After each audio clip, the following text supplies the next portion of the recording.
Welcome back. We're actually carried away on the wings of that song. Oh, yes. Fantastic and classic music. Okay, but let's talk safety. Now, we all live our lives every day, going about our different activities, work, play, sporting activities, and all of that. But very few of us pay attention to issues that have to do with safety. When are you safe?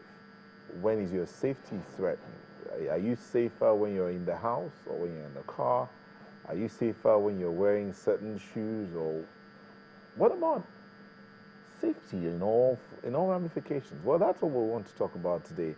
And we have the representatives of the Institute of Safety Professionals of Nigeria.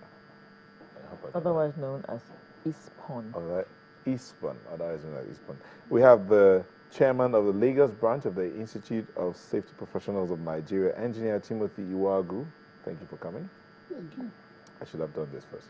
We have Dominga Odebumi, Director General, Lagos State Safety Commission, and a fellow of the Institute as well. Thank you for coming. You're welcome. Let's begin with you, Dominga. What's your perception of safety in the Nigerian situation? Context. In the Nigerian context. Well, as a fellow of the Institute, the perception is certainly far drawn back. We need to really put safety first in everything that we do, and always, we need to also embrace the consciousness every time. Not that we really need to be risk averse, because we have to take risk, but the focus really should be that we need to be aware of certain things that could really harm us or that could injure somebody else around us, and then take a concerted effort to remove that hazard, or perhaps protect yourself and somebody else from the injury that could occur.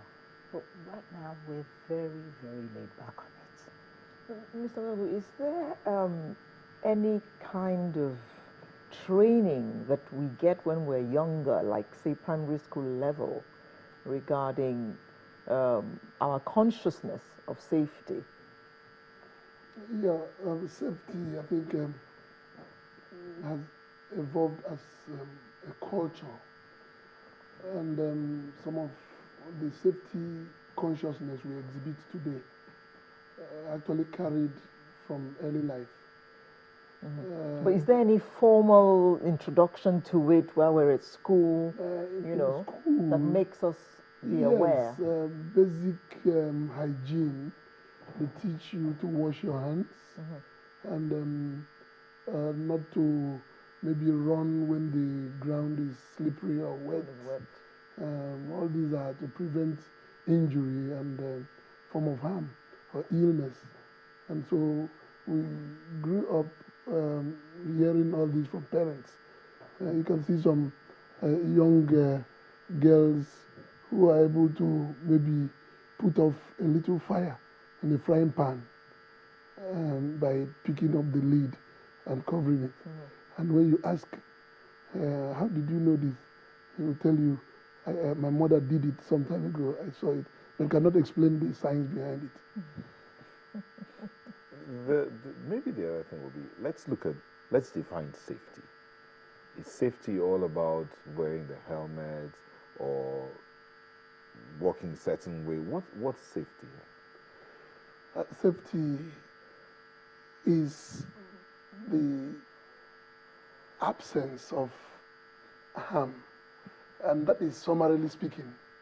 But in life, you cannot say there's absence of harm, but sometimes you can create the absence of harm by identifying things that can cause harm and then trying to eliminate them or trying to interact with them in a harmless manner, because it's about ensuring that harmful materials, harmful conditions do not produce injury.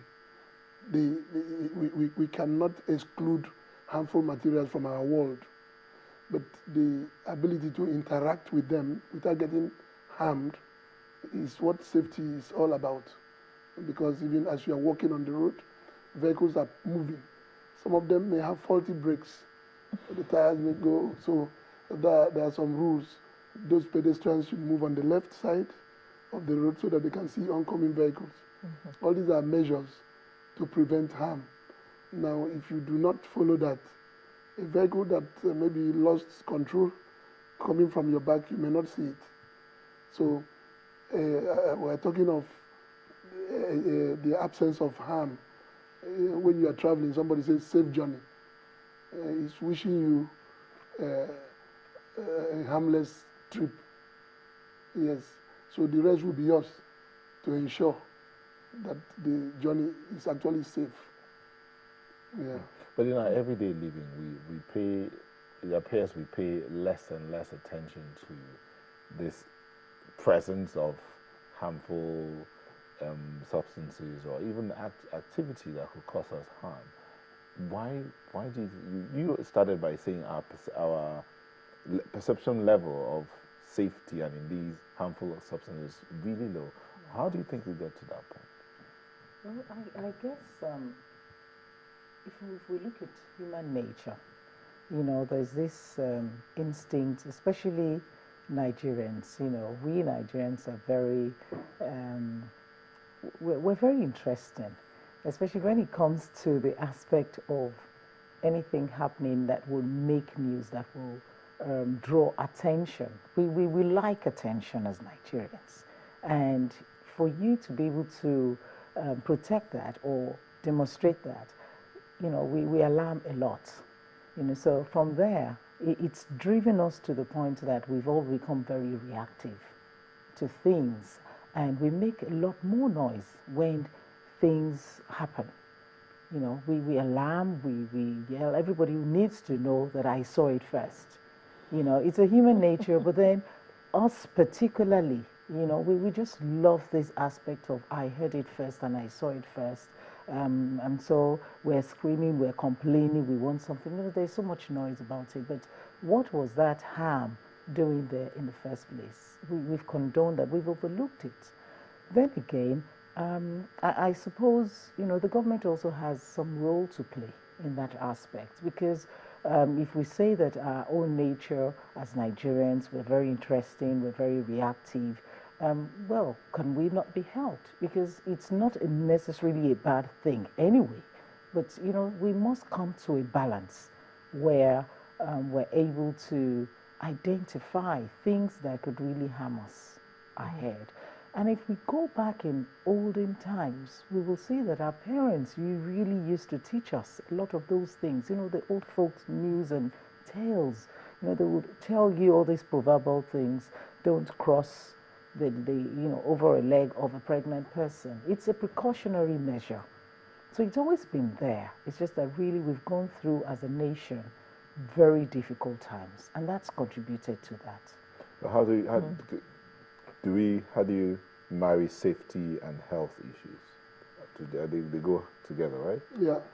So how do you work with them? Because our safety has a lot to do with our health. Now, we can only walk when we are in good health. We can only carry out economic activities when we are in good health. They say health is wealth. Now, without health, you cannot do much. Now, if unsafe conditions exist that can produce harm,